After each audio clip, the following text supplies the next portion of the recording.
हर क्षेत्रीय पार्टी का सपना होता है राष्ट्रीय स्तर पर अपनी पहचान बनाने की। इसी कड़ी में बिहार की दो बड़ी पार्टी आरजेडी और जेडीयू लगातार जद्दोजहद करती रहती है। 2010 तक राष्ट्रीय जनता दल की पहचान राष्ट्रीय दल की थी। तब बिहार के बाहर झारखंड, मणिपुर और नागालैंड में भी उसका दबदबा था, लेकिन उसके बाद आरजेडी का प्रभाव सिमटता चला गया। लालू प्रसाद ने दोस्ती और रिश्तेदारी निभाने के चक्कर में पड़ोसी राज्य बंगाल और यूपी की चुनावी राजनीति से किनारा कर लिया और इन सब के बीच जेडीयू ने राष्ट्रीय पार्टी बनने की दौड़ में लंबी छलांग लगा दी है। हम लोगों ने जानबूझकर कि हाँ, भाजपा विरोधी शक्तियों को किसी ढंग से कोई हरास नहीं हो और इसलिए हम लोगों ने चुनाव नहीं लड़ा।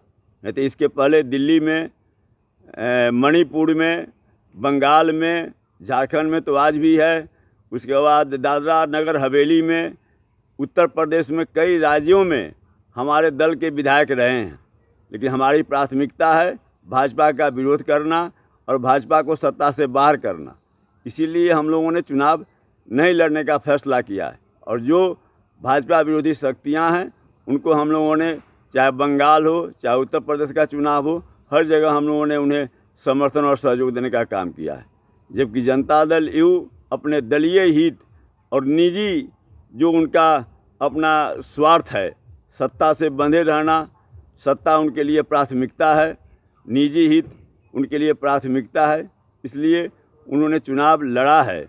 लेकिन फिर भी उत्तर प्रदेश में उनकी क्या स्थिति हुई? उत्तर प्रदेश में लड़े, इसके पहले दिल्ली में लड़े, सब जगह जमानत जब्त हो गया। जितने भी हैं, हम सब ने संकल्प लिया है कि मुख्यमंत्री श्री नीतीश कुमार जी के नेतृत्व में और राष्ट्रीय अध्यक्ष आदरणीय श्री ललन सिंह जी के नेतृत्व में हम सब मिलकर के अलग अलग राज्य में जाएंगे और जो मॉडल है नीतीश मॉडल, उसको लेकर के जाएंगे और उसके तहत चुनाव लड़ेंगे। और जो एक रूल है कि मिनिमम 4 स्टेट में 6% की वोट होनी चाहिए, उसको ऑलरेडी हमने 3 स्टेट में हमने कवर कर लिया है, अचीव कर लिया है। अब चौथा स्टेट जैसे ही चुनाव आगे आने वाले दिनों में चुनाव डिक्लेयर होगा तो एक और स्टेट लड़के हम निश्चित रूप से हम सभी जदयू के कार्यकर्ता लग के मेहनत करके और ये तोहफा मुख्यमंत्री नीतीश कुमार जी को जरूर देंगे कि जदयू राष्ट्रीय पार्टी के रूप में उभरे और बने। और जहां तक राजद की बात है तो निश्चित रूप से उन्होंने अचीव किया, लेकिन अपने आप को डिग्रेड कर लिया, फिर से क्षेत्रीय पार्टी बन गए, पुनः मुस्को हो गए।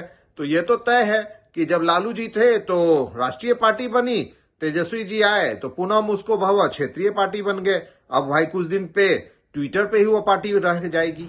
जेडीयू की बिहार से बाहर अरुणाचल प्रदेश और मणिपुर में दमदार उपस्थिति हो चुकी है। मणिपुर में बीजेपी और कांग्रेस के बाद जेडीयू भी बड़ा दल बन गया है।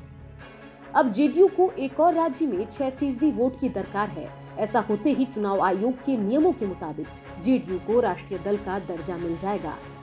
मणिपुर में जेडीयू को 10.77% वोट मिला है। अरुणाचल प्रदेश में 2019 में 9.88% वोट मिला था। इसी तरह बिहार विधानसभा चुनाव में उसे 15.39% वोट मिल चुका है। अगले 1 वर्ष में गुजरात, हिमाचल प्रदेश, मेघालय, मिजोरम, त्रिपुरा और नागालैंड में चुनाव है। जेडीयू का फोकस छोटे राज्यों पर है, जहां 6% वोट मिलना मुश्किल नहीं है।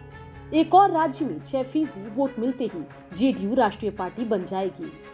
राजद ने झारखंड में 2005 में 7 सीटें और मणिपुर में 2007 के विधानसभा चुनाव में 3 सीटों पर जीत दर्ज की थी, किंतु इसे बरकरार नहीं रख पाई।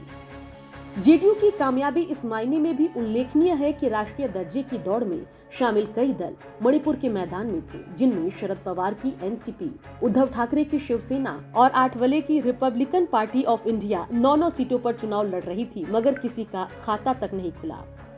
जेडीयू ने राष्ट्रीय पार्टी बनने की दौड़ में लंबी छलांग तो लगा दी है। अब देखना होगा कि आरजेडी कैसे राष्ट्रीय पार्टी बनने की रेस में जेडीयू को पछाड़ पाती है। ब्यूरो रिपोर्ट, बिहार तक।